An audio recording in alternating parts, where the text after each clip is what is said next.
Everybody knows the mainstream books, Spider-Man, X-Men, Action Comics, and Detective Comics. Today, we're looking at some books in the independent realm of comics. So let's dive in. Saga, Brian K. Vaughan and Fiona Staples' sci-fi fantasy romance war adventure epic has taken the comics world by storm, and for good reason. Our heroes, she has wings, he has horns. Our star-crossed lovers from opposing sides of an endless war on the run across the galaxy with their infant daughter. There is magic, profanity, television-headed robots, intergalactic bounty hunters, ghostly babysitters, and spaceship trees, all beautifully realized in Staples' distinctively digitally painted style.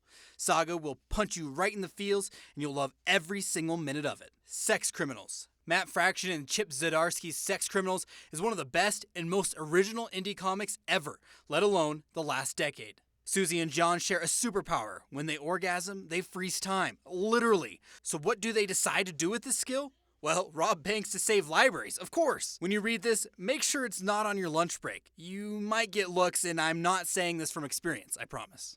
Why the Last Man is nothing less than an emotional roller coaster. Another high-concept creation of legendary writer Brian K. Vaughan. Why the Last Man stars Yorick, the last man on Earth. A mysterious virus has killed all of the male mammals save for Yorick and his pet monkey, Ampersand. Civilization collapses when half of the population suddenly dies, and Yorick must traverse the country in what begins as a search for his girlfriend, but ends up as a quest to save the world. The series asks and answers some pretty uncomfortable questions about society. And if you're scared about the coronavirus pandemic, this one may not be the one for you.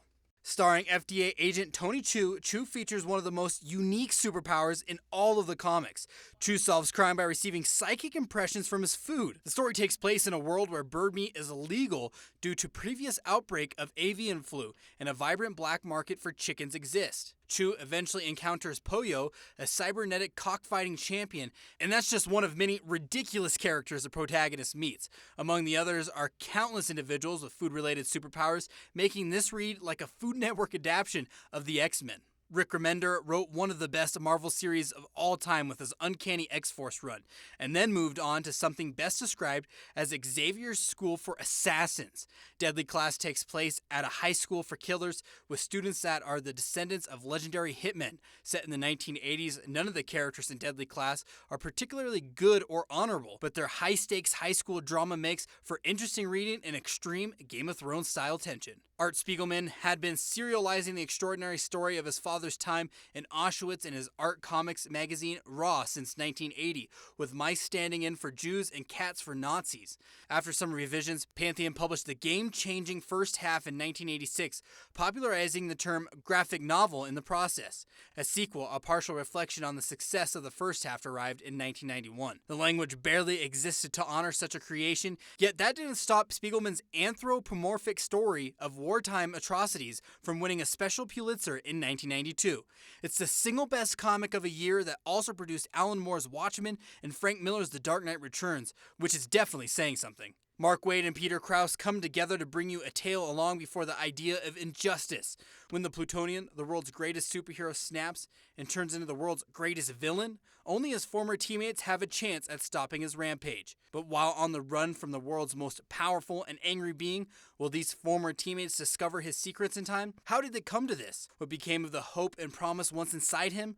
What happens to the world when its savior betrays it? What makes a hero irredeemable? An apocalyptic superhero tale by the author of Empire and multiple Eisner Award winner Kingdom Come. In an inexplicable worldwide event, 47 extraordinary children were spontaneously born to women who had previously shown no signs of pregnancy. Millionaire inventor Reginald Hargreaves adopted 7 of the children. When asked why, his only explanation was to save the world. The 7 children from the Umbrella Academy, a dysfunctional family of superheroes with bizarre powers. Their first adventure at the age of 10 pits them against an erratic and deadly Eiffel Tower, piloted by the fearsome zombie robot Gustav Eiffel. Nearly a decade later, the team disbands, but when Hargreaves unexpectedly dies, these disgruntled siblings reunite just in time to save the world once again. Scott Pilgrim's life is totally sweet. He's 23 years old, he's in a rock band, he's between jobs, and he's dating a cute high school girl. nothing could possibly go wrong unless a seriously mind-blowing, dangerously fashionable, rollerblading delivery girl named Ramona Flowers starts cruising through his dreams and sailing by him at parties. Will Scott's awesome life get turned upside down? Will he have to face Ramona's 7 evil exes in battle? The short answer is yes, he will have to do all of that.